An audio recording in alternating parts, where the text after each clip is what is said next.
Up on Black Mountain again, lost. I am here. All I have is bleak and barren rock and rough crags. Any second, I might step off a ledge, plunge free, float with the sky, the clouds, the bird, the plane, the Superman. But no, here I am, lost, up on Black Mountain again. Black Mountain isn't really talking about being up here climbing this path along the mount. It's a poetry reference, and you can look that up to see how it fits. Normally looking for an exit out of here, I might take that lower path. But as you can see, that lower path is something of a quagmire today.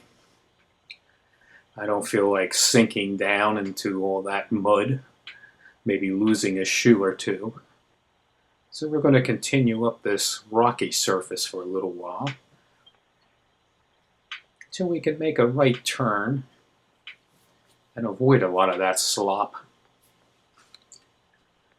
Unfortunately, we're not going to be able to completely avoid the marsh. We're going to hit it about here. There's no way around it other than squeezing over to the side with those thorn bushes again.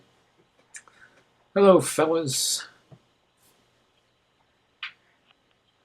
That's right. That's right. Thorn bushes.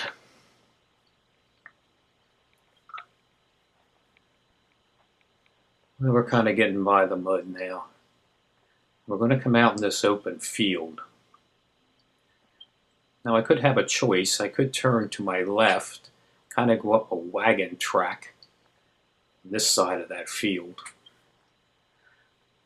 But you know, we're not going to do that. We're going to take the long way and go right around the perimeter.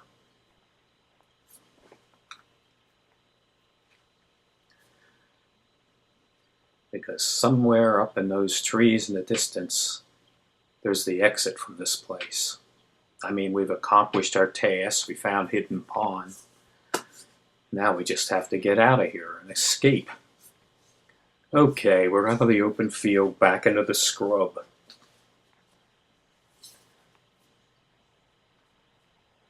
This will go a little bit. And then we'll be coming back into the woods. But this is my life, walking along, just walking. I used to be a wanderer. There was freedom in my feet. I walked around the wilderness, froze by the winter frost, or muddied by the overspill from everlasting springtime rain. I trudged through broken cities, over glass and cast-off souls, between the monuments of men who slaved in high-rise towers and thought that they were kings. I've stepped between the raindrops amid 1,000 falling tears that wash these allegoric alleys across the literature of years. I've crossed these landscapes' boulevards full of screaming, streaming cars, as well as dusty wagon ruts on someone's long-forsaken field. I've hiked the trails of history, the craters, heights, and dates, until I walked out of the past and became a part of it. You walk this earth for long enough, it starts to wear you down. Little pings and twinges, like wars and dirty deeds, sap away enthusiasm for man's maternal mind, and call you to a higher plane where I'll go a-wandering. All right, here we come to another trail marker and another choice. We can climb up that hill there and see where that goes, and I have already done that at one time. Well, again, we're going to take the long parameter around here. We're going to follow the little arrow for the red trail. And it's all going to be uphill from here, back into the Tulip Poplar forest.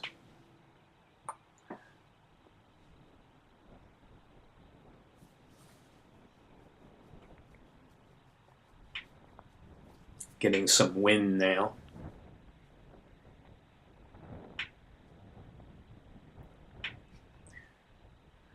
See, that trail up here is getting a little bit thinner. It's almost hard to distinguish it from anything around it. It's also getting much more rocky and hard on the feet.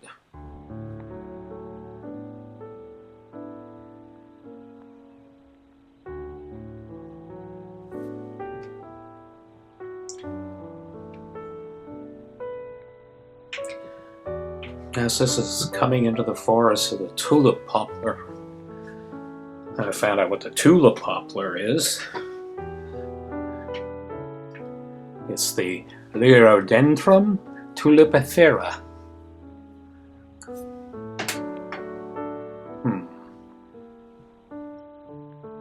One of the largest trees native to the eastern North America continent. Been known to grow as high as 190 feet, though it's more common to be around 70 feet. I guess they get their name because of their flower when they bud. Probably reminds some people of a tulip. They're quite proud of their tulip grove here, trees. And that's what we're headed into, and that's what's going to have us escape from this woods eventually. Yes, up this narrow path through whatever little gates exist. See the path fairly clearly here.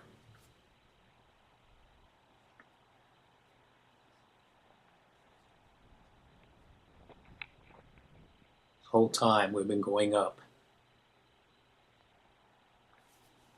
We'll continue up until we reach the top.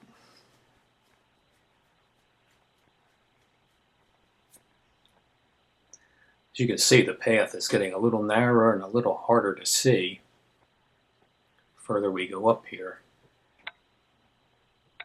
I don't know how many people use this path. Picking it up again pretty good here.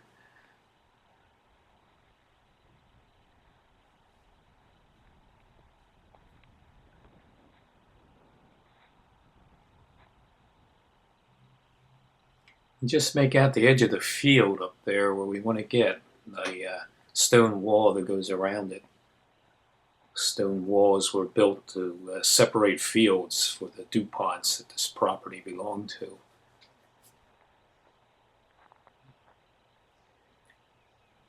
It's a nature preserve.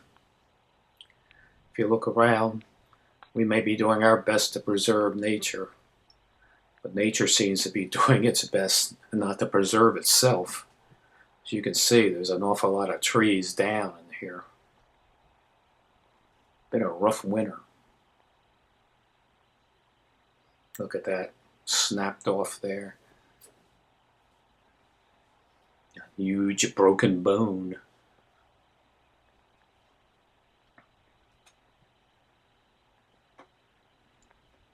Corpses of these trees lay everywhere you look.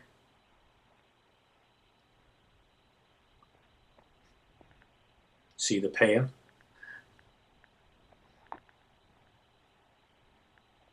Sometimes hard to distinguish from all the leaves around.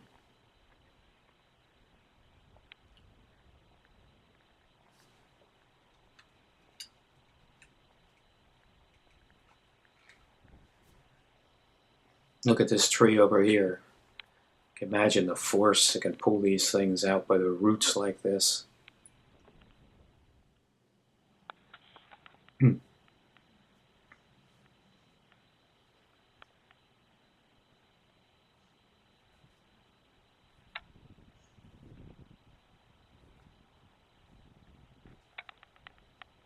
But I've been up here and walking these trails in some of these winds, and they just about blow you over.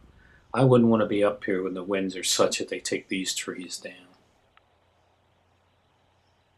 Of course, it's only smart to kind of stay out of the woods when trees are falling down. I have a good friend that a tree fell on her head when she was 16 years old, and she can tell you the damage it can do. She's a very interesting lady, by the way. She had to survive a lot, learn to do everything again. It's just amazing. Now we're getting up here a little further. The trail is getting more and more rocky. Ow, ow, ow, ow, ow. Really hard on my feet.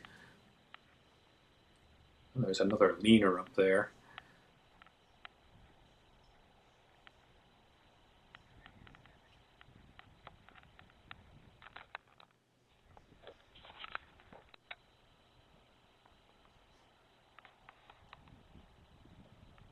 Look at them all.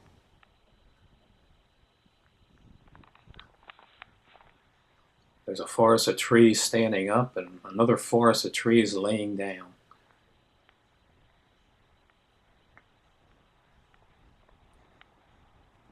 Now we can see the exit ahead.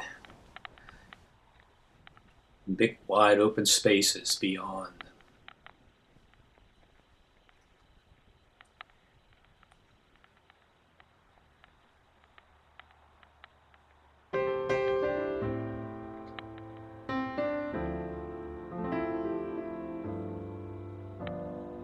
Some of what you hear in the background, if you can hear it, it isn't actually wind now. There's a road not too far off to my right, and that's the traffic going by. Believe it or not, the trail is getting even more stony or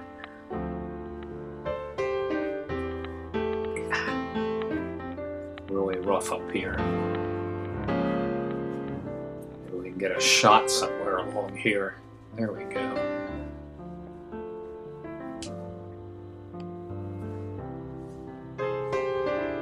Just a lot of rock and stone to trudge over. And there's the wall. We don't have to climb over the wall. The path's going to take us around it, get us to a little gate in it. And we're going to trudge across this field up there towards that building. That's the nature center. When you look up there over the hill as we go up it, try to take note at how much the American flag is whipping in this wind.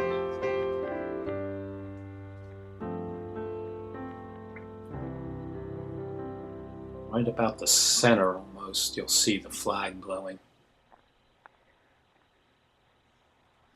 All right, we'll see you again sometime. That's the end of the Hidden Pond venture.